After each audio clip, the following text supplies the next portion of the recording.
Hello, I'm Hot Toddy, and welcome to another special exclusive episode of Get Real. I have not done one of these in 3 years, I think it's been. The last time we did one of these was for Ed Wood in 2021. That has been quite a while ago, but never, better late than never. We have returned now to exclusively look at the works of another famous director who has unfortunately left us. I'm talking about the late, great Roger Corman. Roger Corman is one of those Hollywood names that you may not know right off the bat, but I guarantee you are familiar with his work. You have had to have seen one of his movies at some point, because his movies have always ranged from, wow, that's amazing, to that is the worst piece I've ever seen in my life. Now, you could say, well, a lot of directors have that kind of as their background story. Not like Roger Corman. You see, Roger Corman really was the quintessential B-movie director. He was the B-movie director that I think all low-budget film directors want to be, because he was able to create an entire career out of doing these smaller scale films with wild ideas and turning them over for a profit. Because a lot of times, we've watched a lot of bad movies on the Smokin' Hot Toddcast live. Of course, I'm also a fan of Mystery Science Theater 3000,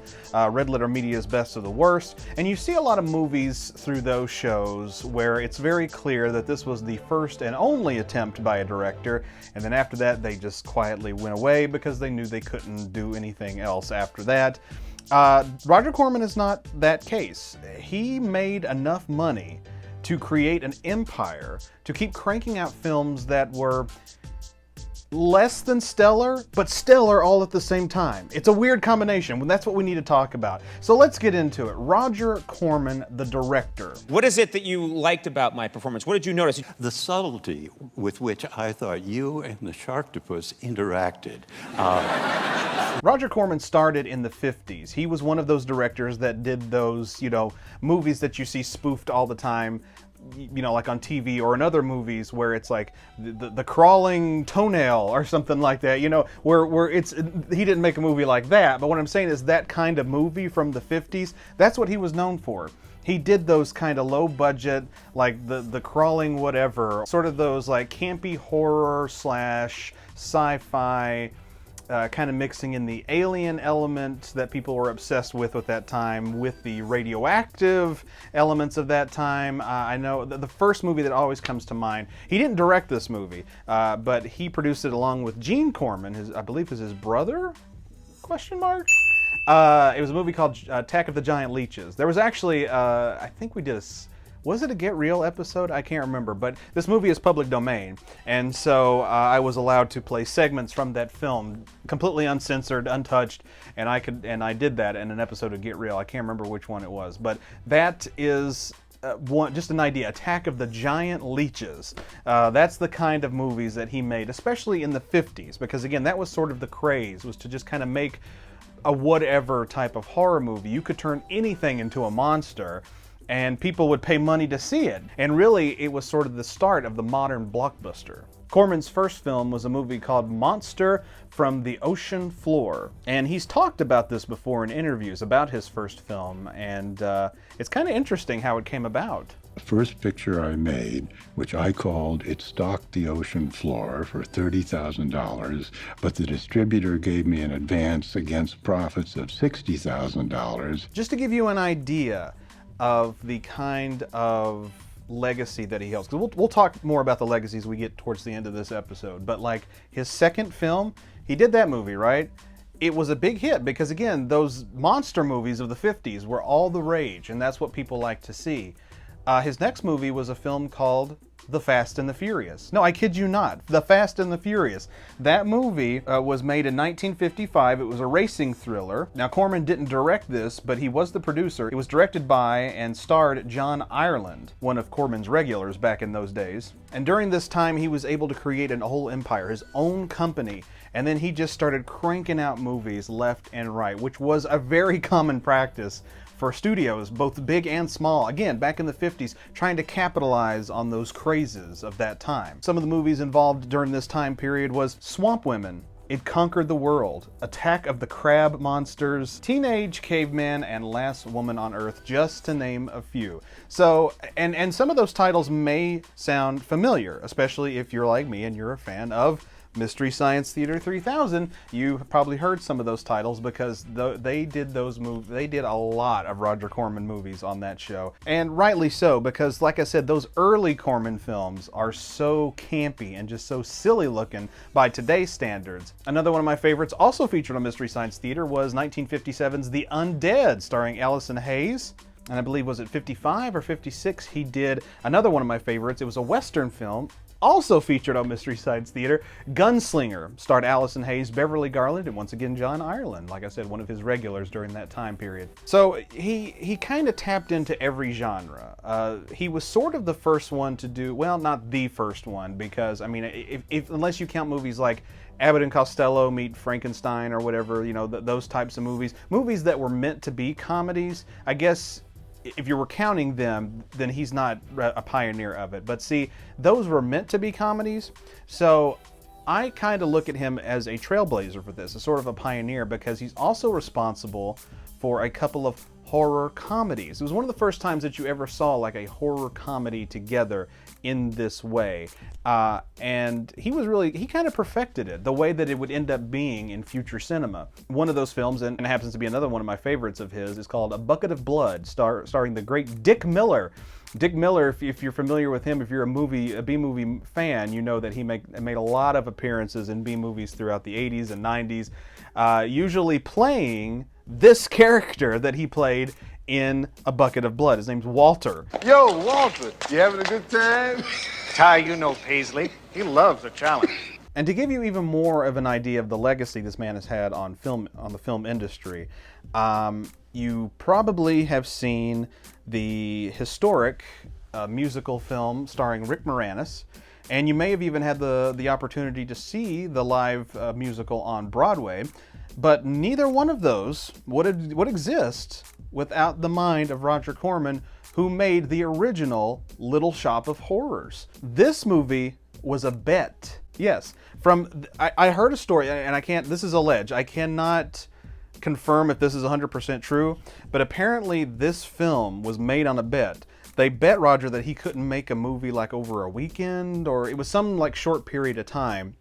And he said, bet, and did the thing. He made the movie, came up with the script and everything, and made this, what he thought was a little dinky movie. It turned out to be one of his most popular and well-known movies, as it went on to become a musical, and then they did a remake that ended up kind of overshadowing the original film.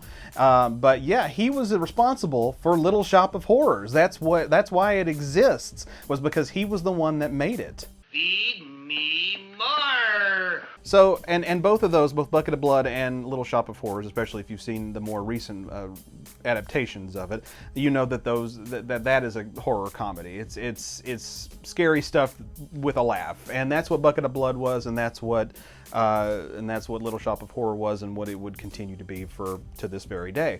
And again, that kind of goes back to his way of making movies. Like he left no stone unturned, and a lot of B-movie directors, or really, I say B-movie directors, but directors in general would be afraid to do something like that, to take a risk of just bouncing around from genre to genre. Maybe they would do a different genre from what they're used to, as kind of like a big surprise, like, oh, this director is making this movie, and it's gonna, let's see how he can handle this genre. That wasn't Roger Corman. Roger Corman said, you want me to make a comedy? I'll make you a comedy. You want me to make you a drama? I'll make you a drama. You want me to make you a Western? I'll make you a Western. You want a horror movie? I got you. Roger Corman never turned anything down. He never turned anyone down. I'm convinced of this. And I don't think anybody ever turned him down either. That man, from all accounts, he is considered to be one of the nicest guys in Hollywood. He was one of the best directors, definitely in the B-movie realm. I consider him one of the best directors of all time, just because, as someone who's a fan of movies like these, his movies stand the test of time. Again, we're talking about Fast and the Furious in the 50s. We're talking about Little Shop of Horrors in 1960, long before the versions that we're super aware of now. So I mean, I'm convinced no one could ever turn him down either, because they just enjoy his work, and they enjoy the man himself. He's just he was such a well-spoken and sharp man. So it's interesting to see just, you know, how much he got done, even in that short span of time, doing what he was doing. I recognize true cinema art when I see it. As he got into the 60s, he kind of stepped away from those sillier type of horror movies, and also honed in on a genre, on the horror genre. I mentioned before, in the 50s it was kind of all over the place. Now he kind of honed in on horror, and he was a big fan of Edgar Allan Poe, and he was able to adapt some great film versions of Edgar Allan Poe's poems, such as The Raven, and one of my favorites, The Pit and the Don't know, I've gone cross-eyed. The Pit and the Pendulum. Thank you. Vincent Price it was in that movie, and I mean, he absolutely blew that away. And those movies also became very popular during that time period, because again, we were kind of taking it to the next level of horror. Horror was kind of changing its own genre, it was changing its own face as it was getting into the 60s and 70s, and Roger Corman answered the call and was able to create, you know, scarier films, more intense films, and still films that were actually very popular. Reactions to his movies, well, they varied. I know a lot of them were considered B movies, a lot of them low budget. So the critics and the audiences both were kind of less than impressed sometimes. It was also directed by Roger Corman, so your hits may explode before Frank's does. Then sometimes they, said his movies were great. Well, and define great. He was no. It's funny what I'm getting ready to say, because we're going to touch on this, and this is the part that's going to blow you away. He was no Stanley Kubrick. He was no Martin Scorsese. He wasn't one of these guys that just made film after film and it blew everybody away. No, he would just make films. And you know what? I think that's something that we've kind of lost as a society. We've lost that idea of just making films and creating art, throwing spaghetti against the wall and seeing what sticks. And we're so enthralled with, okay, what makes money? Oh, superheroes, Star Wars. Oh, these are the things that make money. And then we just stick to those, and then we don't venture out. We don't try new things. Every so often, somebody will step in and try something new and see if this works. It's usually on streaming nowadays. But like Roger Corman was just like, let's make a movie where, I don't know, a trash can comes to life and eats people. Oh, you got it. Here's $50,000. Make it on budget, and he did. Every time he would make budget. Proud of you. But his movies, and that's another thing, is that his movies never lacked in style. They never lacked for anything. You believed that you were watching, the fact that you didn't really know what this movie was, or where it came from when you started watching it, you at least can recognize that they put some effort into it, which is something that a lot of B-movie directors didn't do back then and still don't to this day. So you can really, you have to praise Roger Corman for really putting in the time and effort. Sometimes the critics saw that, sometimes they didn't, sometimes the audience saw that, and sometimes they didn't. But regardless, it didn't stop Corman at all. He just said, let's persevere, let's keep going, let's keep making art and see what happens. Obviously audiences were never super thrilled, because as I mentioned earlier, a lot of his movies made it on to this show, Mystery Science Theater 3000. And a lot of his movies were featured on there. That was actually where I first learned of Roger Corman, who he was, what he was about, and what kind of movies he made was through Mystery Science Theater. I think the first movie of his I ever saw was Gunslinger, and that was courtesy of an episode of Mystery Science Theater. And what was interesting about those movies, because they did Gunslinger, they did Attack of the Giant Leeches, they did The Undead, countless other films, Teenage Caveman. What's interesting about those movies is that, yes, they were B movies. Yes, they were not big budget, blowouts that people just loved, but I enjoyed them. And that's when I realized at a very young age, because I saw these when I was a kid, I realized I like different types of movies, not just the ones that you see out in the theaters, not those big blockbuster ones. I mean, I do enjoy those, obviously, but there's a special place in my heart for these smaller films that may not have a whole lot to them, but they're interesting and they're fun to watch.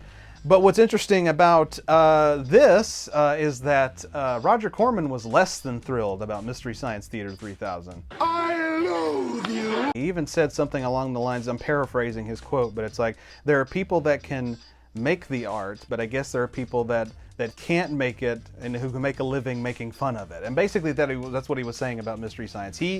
That was kind of one of his downfalls, is that he took himself a little too seriously. He felt that every film he made was fantastic. And to be fair, to his credit, I mean, that's something that you kind of look for in a B-movie director, because if they ever became self-aware to the point that they're making bad movies on purpose, that's not fun. What made Roger Corman's movies fun was that even if he was in on the joke, he didn't let you know he was in on the joke, and he still made what he wanted to make. But he sorely felt that his movies were great. Every single one was great. And so he was very upset when a ton of his movies ended up on Mystery Science Theater 3000. But again, and we'll talk more about this in a bit, I'm glad they did, because that's where I discovered him. But yeah, so, you know, again, you love his movies or not, they were not hugely stellar, because they did end up, you know, in B-movie heaven, if you will, with, you know, Mystery Science Theater. Also Best of the Worst, courtesy of Red Letter Media. They did a lot of his movies. Space Raiders is one of the first ones that come to mind.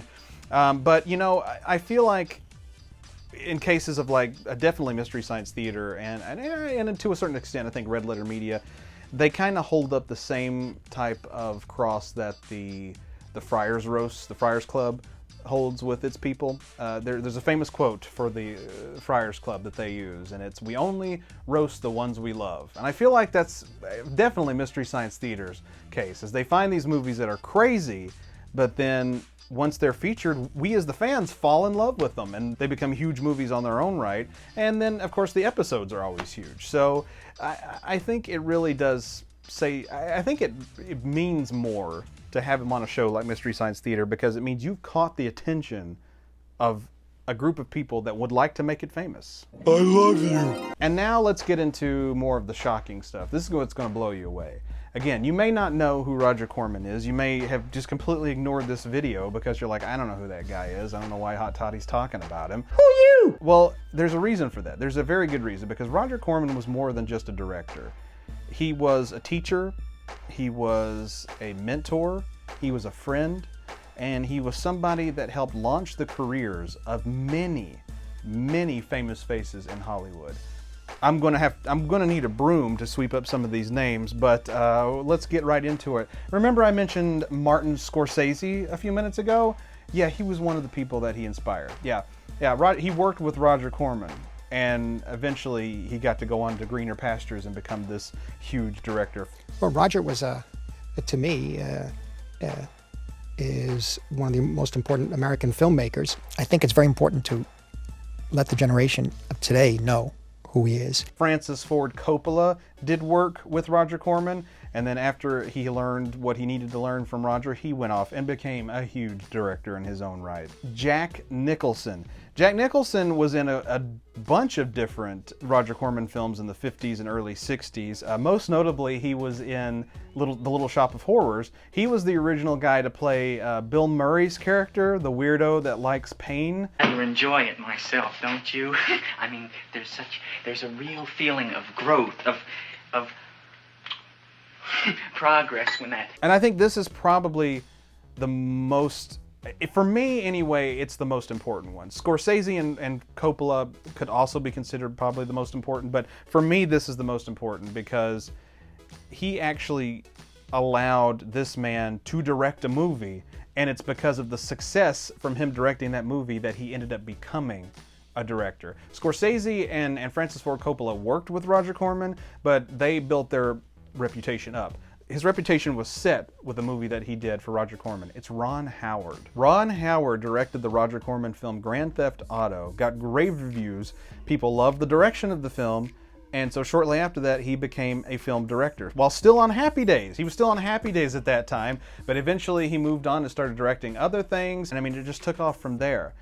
He even wrote a very, very lovely note on X, formerly known as Twitter, talking about how much that Roger Corman had done for him in his life. And it's just a beautiful thing. And that was Roger Corman. He was a mentor. He was a friend. And that's why I said earlier that he's just a genuinely nice guy. He was a super good guy that, you know, looked out for the little guy. And the reason why he did that was because he was the little guy. He technically was the little guy until the end of his career, because none of his movies were ever like a Scorsese level or a Francis Ford Coppola level or a Ron Howard level. His movies never reached that stature, but he was able to show people who had those skills what to do. They utilized them and became who they are. And it was because of Roger Corman. And that's just, I mean, that's incredible. And that brings me to the last thing I want to talk about is his legacy. Whether you know who he is or not, his movies stand the test of time. Again, there are those types of movies that make you laugh, could scare you, make you gross out, but at the same time will entertain you one way or the other. You know, I know he hated that he was on Mystery Science Theater. He hated that a bunch of his movies were on there, but I'm so glad they were. Because if they weren't on Mystery Science Theater, there's a chance I may not have ever heard of him, or, you know, heard of him later down the line and not cared as much as I did. It's because of what I saw on Mystery Science Theater that made me say, this guy is interesting, I like his work, I'm going to venture out and look at some more. And that's where I found Piranha, that movie. One of my favorite movies, horror movies, Frankenstein Unbound with Raul Julia. I love that movie. I think that was the last movie he actually directed. And, you know, these are just examples of great films. And like I said, A Bucket of Blood is a wonderful film. The Little Shop of Horrors, if I had my choice, I prefer the Rick Moranis, Frank Oz directed Little Shop of Horrors, but it wouldn't be here if it wasn't for Roger Corman. Ron Howard probably would not be where he is today if it wasn't for Roger Corman. Martin Scorsese, Francis Ford Coppola, Jack Nicholson, these people whose careers he launched are forever grateful for him, and I am too. He just knew how to strike a chord with people and make something that, even if it wasn't great, they could at least say, you know, that was weird, but it was fun. And it's because of that I forever will cherish the work of Roger Corman. So, Roger, we love you. Farewell. And farewell to you. We'll see you next time on Get Real. What if I turn into Dracula? What am I doing here? I don't...